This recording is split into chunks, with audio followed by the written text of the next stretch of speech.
నాకు ఈ పెళ్ళయి 3 ఇయర్స్ అయితుంది.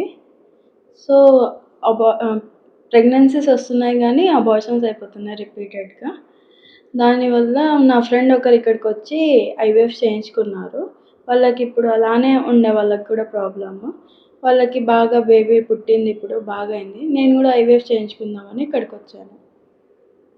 సరేమ్మా, కానీ ఇన్నిసార్లు అబార్షన్స్ జరిగినందుకు అసలు కారణం ఏంటి తెలుసుకోవాలి ఫస్ట్ మనం. చాలా కారణాలు ఉంటాయి ఇలా అబార్షన్స్ జరగడానికి.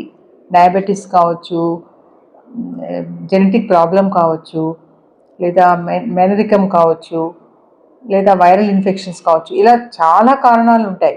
అసలు దేనివల్ల జరుగుతుంది అనేది మనం ముందు కొన్ని పరీక్షలు చేయడం ద్వారా మనం తెలుసుకోవాలి. నువ్వు ఎప్పుడూ చేయించుకోలేదు కదా ఇంతవరకు. సో ఆ టెస్టులు చేయించుకుంటే కారణం ఏంటనేది మనం తెలుస్తుంది మనకు. సో దానికి ముందు ఏదైనా కారణం ఉంది అని మనకు ఆ టెస్ట్లో బయటపడింది అనుకో, వాటికి ట్రీట్మెంట్ చేయాలి.